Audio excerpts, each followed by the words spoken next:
Hello everyone, how's everybody doing? Hope you're doing fine and that you did not catch the virus, okay? Today we're going to have a dark day, so I'm properly dressed, I think, in black, okay? I was going to talk today about waves, electromagnetic waves, and instead this deal about the virus, it takes precedence. Okay, so today's going to be a virus day, a viral day, hopefully. Anyways, first I want to remind everyone we have a conference in Lusaka, Africa, Lusaka, Zambia, and maybe that's a good place to go because as far as I know, Zambia has not recorded any cases. Now, someone might say, well, that's because they're a backward country. Maybe they have 1 million cases and they don't know about it. Yeah, it could happen. But right now, it's a good bet that if you want to escape the virus, go to Lusaka, okay? So that's a good place to go. If the authorities let you, because right now we're having a lot of problems at the airports, as we will see today, okay? They're implementing draconian measures. Governments and airports and airlines, everybody's out of their minds, right? And also want to remind people that we've uploaded the book, The Rope Hypothesis. You can locate it at ropehypothesis.com. And just go to books, and there you can download the book for free, and it'll put you up to date on the rope model of light, okay, in gravity. For those of you who have a second language, you can contact us at tokakaka@hotmail.com, and you may want to translate it to your native language. Okay, we would send you a file that you can modify, and then we post it. Put you on the honor roll. Okay. Anyways, why don't we start with a virus, okay? This is the map as of Wednesday, okay, of where the coronavirus hit the world. You can see that China's on the number one on the list. They lost a lot of people there. It's the country that's got the most cases.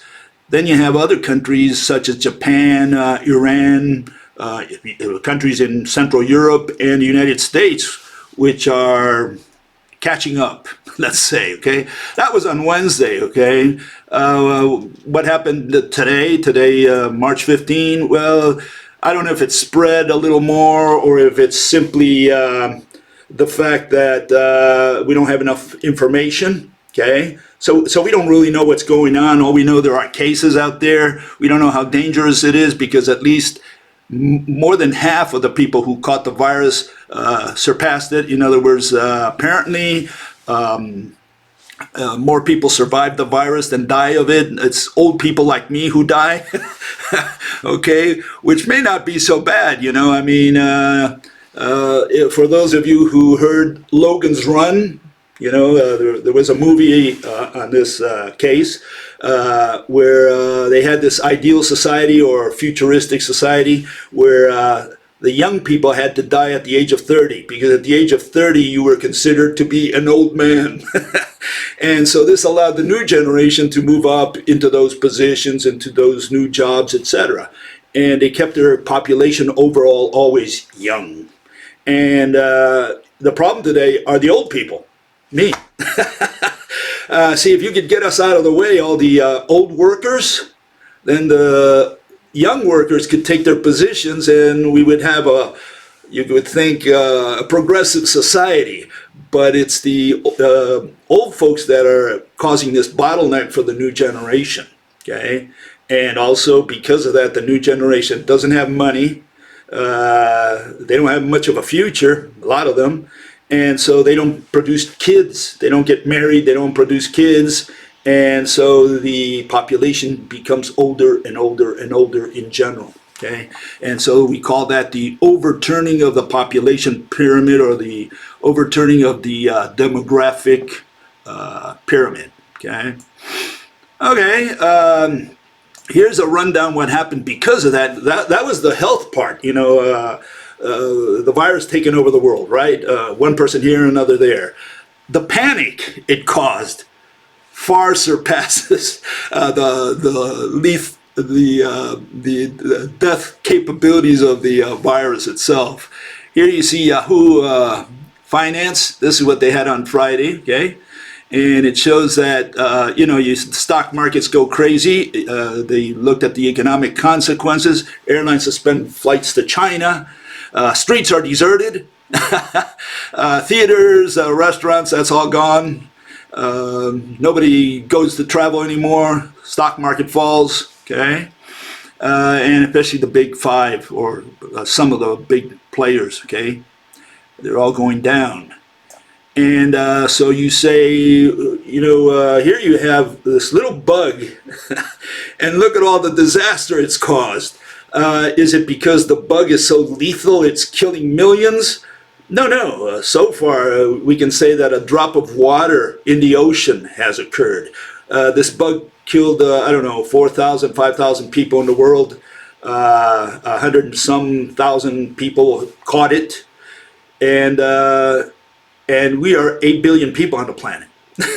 So 8 billion people now are held hostage because of a few cases, The question is whether the remedy is worse than the bug, than the disease. And that makes you stop and think, are we overreacting, or is this overreaction the correct way to contain the bug so it doesn't spread further?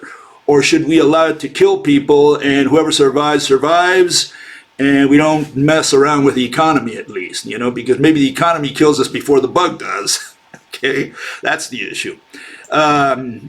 Here's a shot of the airport in the United States. That's essentially what all airports look like, not only in the United States, and here in Europe and other places as well. Okay, so Europe scrambles. Okay, there's a big problem there because the U.S. president says no one can come into his country anymore. And people can leave, but when they come, they're going to be in a lot of trouble because they're going to be put, they're going to be quarantined, going to be put in the airport somewhere for a few days to make sure the guy's clean, and then he can be let go. He can be released to the general population. You'll be in prison for a few days probably, and that's going to be, or it's being implemented in several countries. Okay, so you got to be careful about that, because when you travel, you're going to be held hostage. Not so much in the receiving country, which may not care. Like if you go to Zambia, they might not care there. But when you come back, you might be in a lot of trouble. And by trouble, I mean that, they're going to ask you questions. They're going to put you aside. They're going to make life a little bit miserable for you. That's what I mean, right? So what happened on Friday? Well, I decided to film the stock market ticker. Okay, and here it is. Looks for a few seconds. Okay. And this is at 4 times the speed. It started about 950 and it went all the way to 1,000. Okay, and you're saying, why does the Dow go up so fast? Okay, who would be betting on the market when we have such a disaster, happening all around us? Nobody's even leaving their houses in Italy and Spain right now. They got the police checking the streets. And this is how the stock market ended up. You can see the roller coaster in green up there, went up and down that day, and it ended up at 3.63 above starting point. So that wasn't such a bad day for the market. It was a little bit of a recovery, a little bit of relief from what had happened the first week or the earlier week, because the stock market had gone down, not recovered. And you're saying, who would be betting on the market at this dire times, in these dire times? Why would anyone be betting on the market? And more, I'll give you a little more evidence here. You want evidence? I'll give you a little bit of evidence. Here you have Boeing. Boeing stock went up 7%, one of the high rollers that day. They made a little bit of money, You say, Boeing, I thought Boeing sold airplanes. Doesn't Boeing make airplanes for the airline industry? The airline industry is paralyzed. Nobody's traveling. Hotels are shut down. Restaurants are shut down. The whole travel industry is suffering. And these guys are investing in airplanes. Now, something doesn't seem right, you know. And yeah, if you look at it, it's people betting against the future or in favor of the future. They're betting on the future, okay? They're saying, okay, now the stock goes down, but eventually that's a dip. Then it's going to recover, and I'm going to make a killing. That's the logic behind that, because otherwise who would be, you know, buying Boeing stock? You should be selling it, right? No, they say you got to play the opposite side of the market. You let other people sell, you buy cheap, and then sell big when, you know, when the stock market recovers. And so all these people who are doing this, the people who are putting the money in stocks, they're thinking things are going to get better, okay, eventually. Because, you know, we've seen it through history. There's always been dips, there's been depressions, recessions, and then the market recovers, and if you were wise and bought when it was low, well, now you made a killing. So it's okay. The logic is okay. Okay, that's what I'm trying to say here, right? There's nothing wrong with the logic. The question is whether history is any indication of what's going on today. Okay, will the markets recover? Okay, and here let me show you projections. These are projections that I found the other day. This is what they project. They project that the world is going to still grow despite the bug, 2.4%. This is the entire planet in 2020. It's a little down from what their original predictions were. I don't remember what the original prediction was, but they're saying it's still going to grow 2.4%. You see, the United States, it was supposed to grow at 2.3, it was only going to grow at 1.9. The EU, European Union, it's going to grow. It was supposed to grow 1.2. It's only going to grow at 0.8. India a little more than what it was originally planned for, and China a little less.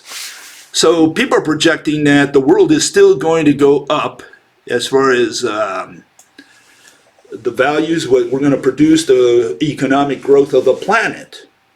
Here you have a disease that's essentially put everybody inside their houses and said you're imprisoned inside your houses, right? And the projections are that we're still going to grow. There seems to be a little bit of a contradiction, or some people are very hopeful. I don't know. Everybody's got their own version of what may happen in the future. Some people are not worried at all. Some people are ultra worried. They go out and buy toilet paper. I guess put under walls all over the place. Okay, here we have one guy like this one. You know, he's got his RV. He says for the end of the world, 18 tons. So if you want an armored truck to run around the country, you know, free of bugs and so on, well, there it is. You can buy that. So the RV for the end of the world. You got your camper. You travel around. Nobody's. You know, you're a free person. You know. You know, and one of the things that brings up is the fact that many people in the last maybe 50, 60 years, after World War II, I would say for sure, started talking more and more about the end of the world. You've got end of the world songs, which I just went in there and got a few songs that just popped in my mind in the search. And you'll see all these songs, they have to do with end of the world scenarios. You know, and why is that? Do we have like a sixth sense where we think something's happening? We feel it in our bones that something is not quite right. Is that what it is? Or is it just a fad that people say, well, you know, it's a nice subject to talk about, the end of the world, you know? You know, you've had all these movies like Waterworld and so on, and the question is this that we're sensing that something is not right, or is it just a fad? It's a nice subject to talk about. What's the issue here?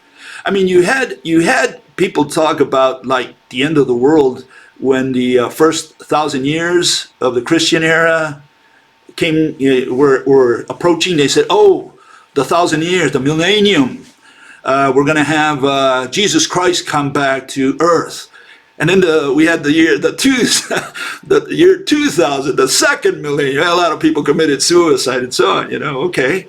Um, you know, it's whatever you believe, but the question is, you know, is this something new? The fact that we have so much talk lately, or movies, or art. Here I collected, just go to the Wikipedia and you'll find this, you know. This is what you'll find. These are end of the world entertainment, we can call it, okay? You've got everything. You got art, you got books, you got films, television, songs, the whole thing, the whole works. You know, you'll find all kinds of end of the world scenarios, and people talking about it, people writing songs about it. Is this our sixth sense? Do we feel that something is not right? Is that why why would we talk about it? And I want to give you a comparison with the 19th century. 19th century was an era of growth. Manufacturing was exploding. New inventions were coming into, you know, on the line. End of the 19th century, beginning of the 20th century, you had the telephone. It put a lot of people to work. You had the car industry. You had the airplane. You had all these inventions, and people went out there and they got jobs. You know, there was no problem really with work in general. In general, there was a lot of demand for workers. And so people were hopeful. And I don't think too many people talked about the end of the world, or wrote songs about it, or anything like that. You look at the lyrics of the 19th century, especially in the United States, and I don't think you'll find a single one talking about the end of the world. And here I just showed a little, you know, piece of it. What you find out there, you'll find a lot more songs talking about the end of the world, scenarios and so on, and talking about that prospect, okay? So I don't know, is something going on here? And so we have two possibilities. Either this virus is triggering the end of the world, or it's not. I mean, how's that for black and white, okay? You either believe that this virus is going to take us to the end of the world, it's the beginning of the end, or you think this is just a normal dip and we're going to recover, markets are going to recover, jobs are going to recover, and we're going to all go back to normal when they find an antidote or whatever, you know, vaccine for the virus. And for 20 years now, I've been talking about the extinction of man. And I already said many times now that what's going to cause the extinction of man is the collapse of the global economy. And right now you have a nice, an interesting situation where this bug could cause the extinction of man, not because of the bug, not because we're all going to get infected. It's not a disease that's going to kill us. But the bigger impact is on the market, on economics, on man's artificial economy. Because people panic, they lose their jobs, companies close down, or you know they go bankrupt because of panic, or because of government intervention, you know. And what this does is creates this ambient of hysteria. Okay, people are in panic mode, and again, it's not the bug; it's going to be the panic mode that's going to cause it. We should be worried more about the panic and the hysteria than we should be worried about the bug itself. And so, yeah, I said, you know, what's going to cause the collapse of man, of our species, what's going to cause the extinction of our species, is the collapse of the economy. And that could very well happen, or can be triggered by this bug. Now, it could trigger it, or it may be something else. Maybe this is just a dry run of what's going to happen sometime later, maybe in 1 year, maybe in 2 years, maybe in 5 or in 10. This is a good dry run, a good rehearsal for what may be coming our way. What happens when there's a panic? People go for food. Now that's interesting. I always said it's food, right? So people are worried about food right now, okay? They go out there and they buy food because they got to stock up, because they don't know what's coming, and the first thing people think about is food. Now, why would you think that's the case? Yeah, food is important. You know, food is very important, but everybody thinks of food. And I said, you know, global collapse is an issue of food, is strictly an issue of food. Why? Because if the global economy collapses, no one produces or delivers food to the cities. Okay, that means that suddenly we're separated from that which is vital to us, that sustains us. You know, in the old days of hunter-gathering, people had their own spears. Our ancestors, you know, they had spears. It was good. They would kill an animal, and they had direct contact with their food, in a sense, right? It was dependent. It was dependent on how much skill they had, or whatever, how many animals they had at their disposal to kill, how easy they were, and so on. Today, we are being spoon-fed. You know, someone else produces our food, and we don't have a direct contact with food. Okay, so how do we get food? Well, we pay for it, and we pay for it with money. And what happens if money collapses? What if money is no more, which is my argument for man? Okay, what happens when money? No one believes in money anymore. And you say, well, that's impossible, Bill. It'll never happen. Well, the first thing I want to remind you is, at some point in time, we did not have any money. Now, some people believe we've always had money, some kind of money. No, we didn't. There was no such thing as trade or commerce in the Upper Paleolithic. And people who think that are simply ignorant people. Okay, what can I say? Neanderthals did not use money, even though you have people like John Hawkes who says, oh, they traded seashells for, I don't know, for prostitution. I don't know. These people are crazy. And they're anthropologists and paleontologists. They know nothing about the basics. No, a hunter-gatherer, especially a basal hunter-gatherer, he does not use money. He takes care of his own food. He hunts by himself or with a group of people from his own clan. But he doesn't go out there and do the other clan across the river, especially a different species, and say, hey, you guys, you want to trade? Here we have some seashells that we can give you for I don't know, bear skin. I mean, these people are crazy, totally crazy. And so no, there was no trade. Trade began after subsistence agriculture began, and then shortly, well, I don't know if shortly, but if at least maybe 2,000 years later, that's when they invented trade. They invented bartering. You would give something in exchange for something else if you trusted the other guy. Maybe he was from your own village, then you trusted him more or less. But you're not going to go out there in the wild and exchange with, you know, a hyena exchanging deer bones with a lion. It just doesn't happen. But that's what these people have in their minds, because all they think about is trade, trade, trade, and think that everything is trade. No, in the jungle you don't trade, because if you do, you're traded your life. That's what you trade. The other guy gets what you have, and you, it gets both of you. Okay, so yeah, when I look at extinction, I start with the Cretaceous, and I show that what died because of food. And here you have the Cretaceous terrestrial revolution. It shows you why the dinosaurs died. Was it because of an asteroid, like the idiots of paleontology say today, which is the official version? No, absolutely not. You can see here in this graph, which was collected, data collected from after 4 years, okay? And they assembled this graph. And what it shows is that the flowering plants displaced the gymnosperms. Okay, the angiosperms replaced the gymnosperms. That's what happened.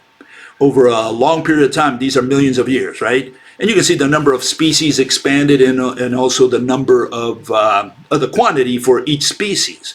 Okay, and what they did, they crowded out the gymnosperms. And of course, if you're going to crowd out the gymnosperms, and that's what the dinosaurs ate, well then for sure, you know, you're going to have trouble surviving.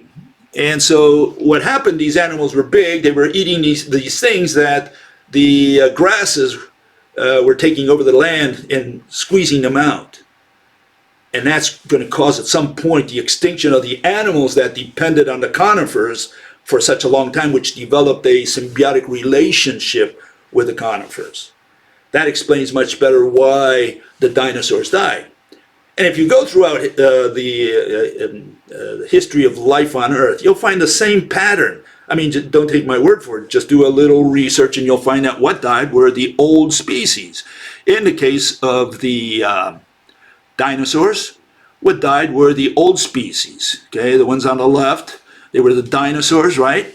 They died, and so did the plants that they ate. They were pushed aside by the newcomers. Who were the newcomers? Well, the mammals in the case of the animals, and the mammals in the case of the animals, and in the case of the plants were the flowering plants. They displaced the conifers. So it's very simple. We don't need an asteroid to do this. In fact, an asteroid cannot explain chronological selectivity, which is what you're staring at. The old species died, the new species survived. No asteroid can do that, okay, unless it's a very smart asteroid, you know. You'll find the same thing for the Permian. Permian, what died, you know, again, were the ferns, especially the seed ferns, and the animals that depended on the seed ferns. And what continued were the archosaurs. Those were the animals that took over the land. And then you have the long necks of the Jurassic. They took over the land when the Triassic animals lost their food sources, which again were like dicrodiums and plants of that nature, which were again all a different type of seed ferns. So it's when the plants die because their population pyramid overturns after millions of years, they lose genetic diversity, and little by little they whittle away while new plants take over the land. And then, yeah, the animals who forged a relationship over millions of years with these old plants, with these ancient plants, they go together with the plants that they ate. That's all there is. That's a mass extinction. So what does that have to do with man? What does it have to do with a bug? Well, in the case of man, we produce our own food. There's no difference really. It's just that we produce our own food. We manufacture and distribute our own food. We have this system that we created, but we depend on food as well. If we don't eat, like for 2 months, I think we're going to die. 8 billion of us. Some people say, how can you kill 8 billion people? Yeah, you can kill 8 billion people by starving them to death. You know, if God comes to earth, and instead of raining, you know, for showering us with rains for 40 days and 40 nights, he does something different. He waves his magic wand, and now the earth, you know, looks like the surface of the moon. Okay, now you can't plant anything. Do you think you would die in that case? There's, you know, nothing to plant, nothing to harvest, nothing to sell. As far as, I mean, we could still have computers, we could still have buildings, we can have highways, we can have cars and airplanes. If you don't have food, you die. You don't need all this other stuff. Those are nice to haves. But what you absolutely need to have is food and water. Okay, it was liquids, right? So this is the issue. The issue is that if the economy falls apart, and what I mean by that is money is no more, right? Money is no more, then what connects our entire economy disappears. The little chain that connects us, that disappears. And so now you can't go to the store and pay with money because the store won't accept money. The store can't buy new product because the manufacturer doesn't accept money. The producer doesn't sell to the manufacturer because he doesn't accept money. And the worker doesn't accept money, for his labor because he has no use for money. He can't go to the store and buy stuff with money. So if money disappears, we got a serious problem. You know, we can kill all of humanity simply by having God come over with his magic wand, twirling it, and making money disappear. And so, yeah, people say, well, that's impossible. Self-interest, and they'll come up with a whole bunch of theories or arguments for why money won't disappear. Okay, this is what people have in their minds. They've been so conditioned to money, you know, that that they don't think it's possible for money to disappear. So let me just show a little thing here. You can see it. What the politicians are doing today, they're chopping up hope. What is money? It's trust, it's faith. That's all it is. And if the politicians go in there and chop up hope, what you're chopping up is, in God we trust. We don't trust it. We become atheists in money. Is that possible? Well, you know, again, if it's just hope, if that's all that money is, it's just me trusting that I can do something with the money you give me, well, that's kind of wishy-washy, isn't it? I mean, here someone comes tomorrow and says, Bill, I'll give you money. Okay, here's money. Here's money from Argentina, okay? You see these bills? Let's put it over here. That's Argentinian money, okay? Here, 500 pesos, okay? And so I go to your shop and I pay you with 500 Argentine pesos. Would you accept them? You might say, well, I don't think I'll accept those. Vietnamese money instead? I mean, it's legal tender. It's backed by the government of Argentina. What more do you want? So money is not money is not money. There's money and there's money. Some things you don't accept. I go with a bit of gold and I say, hey, I want to buy your bike. But I don't have any cash on me. I'll give you some gold coins. You'll say, okay, I'll take those. Oh, you will? You'll take this metal? Sure, I'll take that. No problem. Okay, then I'm going to give you limestone instead. You know. Will you accept? I've got 2 rocks. I can get some more if you want. You know, rocks. Would you accept it? I mean, money is money, right? So the guy says, no, I want the shiny one. I don't want that limestone or whatever. So money is not money is not money. Okay, so there is money. There's things you will accept, some stuff you won't accept. Okay, and the question is, what happens when the global economy falls apart? Will you accept money from your own country? You know, will an American accept dollars? Will a European accept euros? And again, the question is whether you can use it again, because if you don't have faith, you don't have trust, you lost your faith in money, and you don't accept it because you think you may have problems getting rid of that money, you know, buying stuff with it, because money is being devalued daily, and companies are laying off people, and now the salaries are not worthy. In other words, they don't have real value. Will you accept money? The guy gives you money, and it turns out with money, you can't even make it to the end of the month. You got to pay your rent. You got to pay maybe some bills. You got to buy food. You got to, if you have kids, you got to maintain your kids, maybe send them to college. And it turns out that the money they give you as a salaried worker, proletarian, right, is not good enough to get you to the end of the month. What happens? You get to that stage. Would you continue and insist, oh yeah, I'll continue working for 90% of what I need to get to the end of the month? Is that possible? Can you work for less than what you need to survive? I mean, as long as money is worth more and you can still make it to the end of the month, you might still drag on and say, okay, I think I can make it. But if you're at 90% of your expenses, would you go to work? And so this is the issue. Can money fall below a certain value that nobody gives a damn about money anymore? Or more and more people stop paying attention to money because money is no longer cutting it for them. And some people say, well, you know, money cannot disappear. And here we have a big problem because people don't understand English. So let me teach you a little bit of English, okay? Let's teach you a little bit of English so that you know what we have here. And it's the difference between can and will. People don't seem to understand the difference, okay?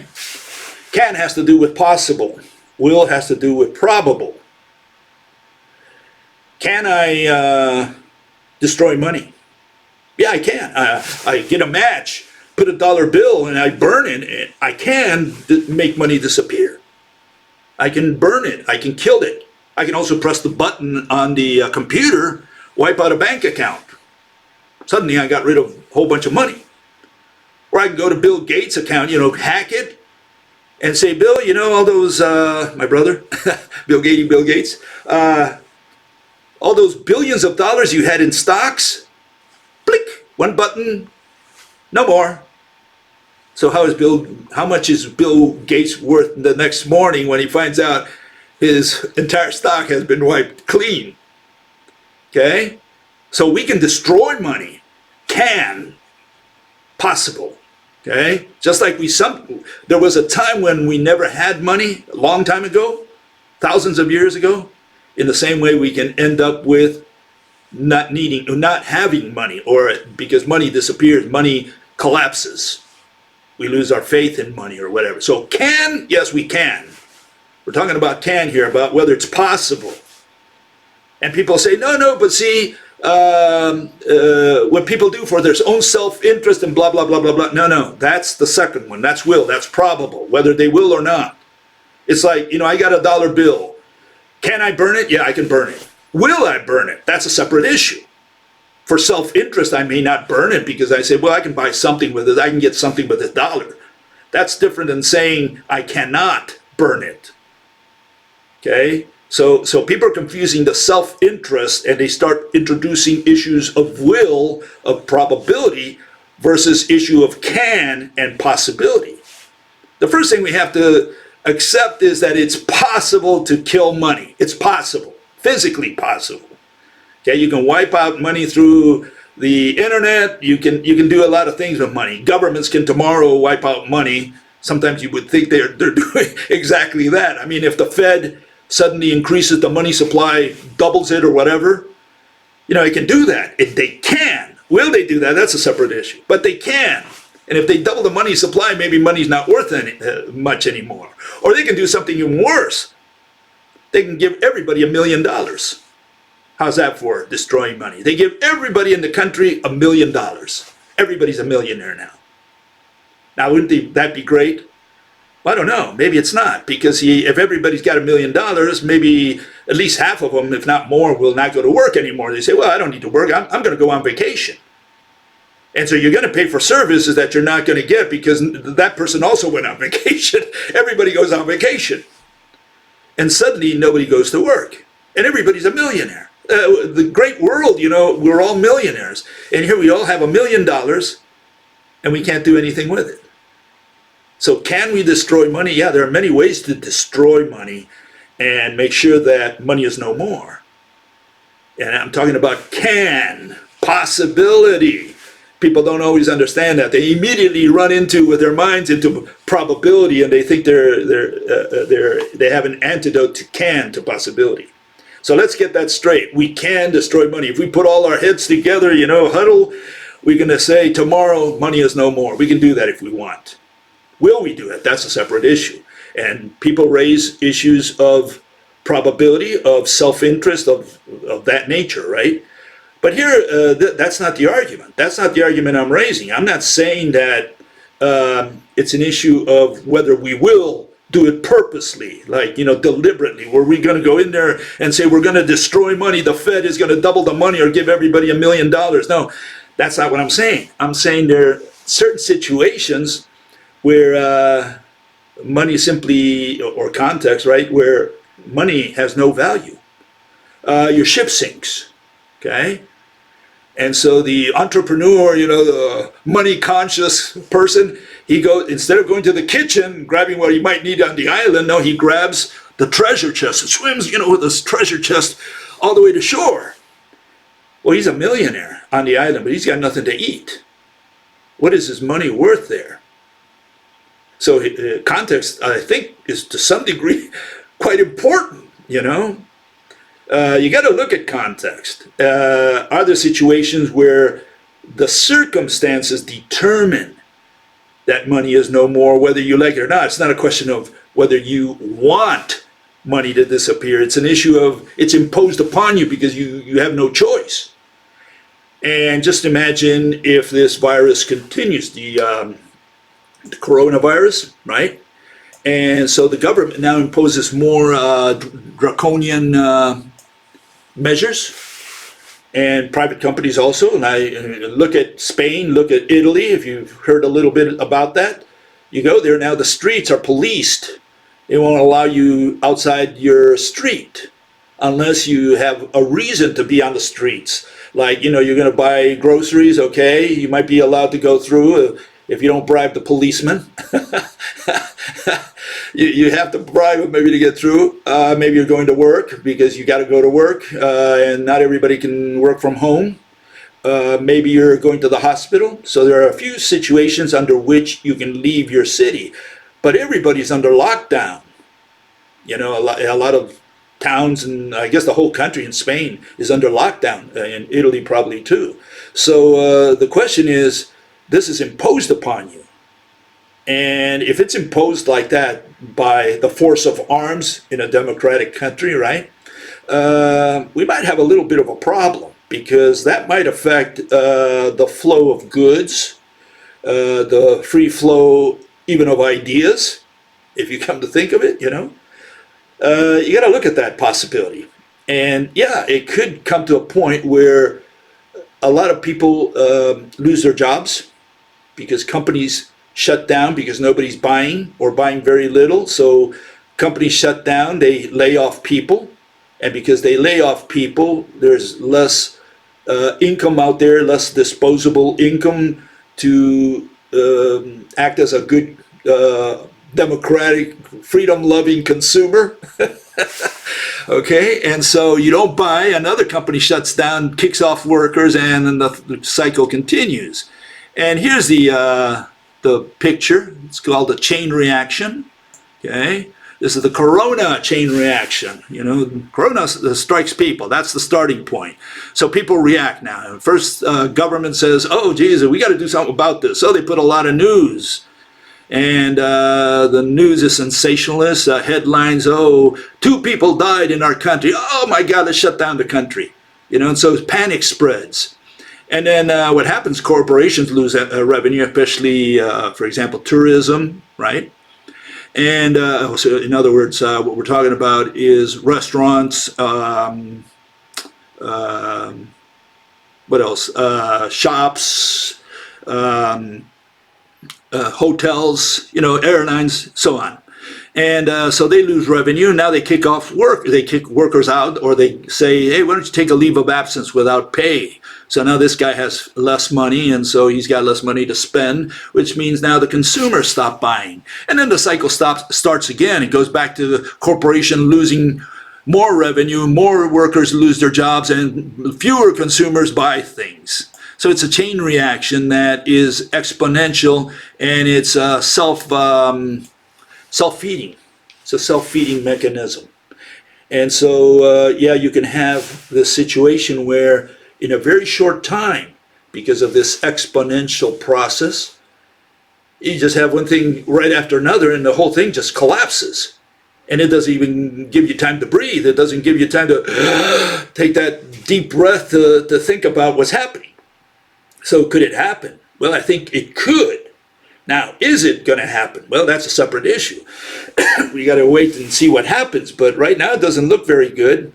And again, if this is not what's going to cause the collapse of man, it does give us a dry run of what may happen in the future when we have a similar situation, not triggered necessarily by a bug. Could be triggered by simply the loss of jobs, too many people unemployed, and workers go out into the streets, they protest because they don't have a job, they don't have an income. The government might give some welfare out or some unemployment benefits, and maybe even some health insurance, and that's not enough, and the person barely makes it to the end of the month.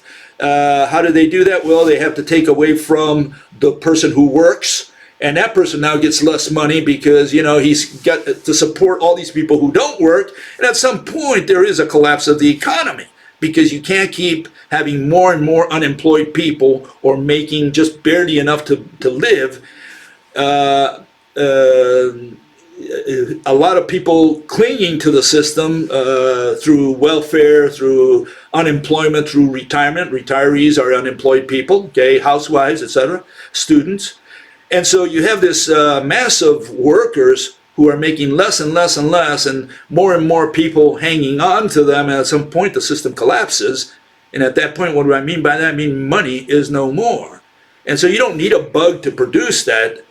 The bug, if anything, just awakened a few people out there that it could happen. I have friends out there that are now thinking about what I said all these years. They say, well, maybe you were not completely wrong. They're still not, they still have faith in the system. But yeah, it just gives you an idea that if we let this go on, it might produce, the final straw that breaks the camel's back. Okay, I'm going to continue on Wednesday probably with electromagnetic wave. I'll analyze what I was supposed to analyze today, and so I'm going to leave that till Wednesday. So we'll see you then. And hopefully you don't catch the coronavirus, and hopefully they don't stop in your town. They don't stop you from buying groceries. We'll see you then. Bye-bye.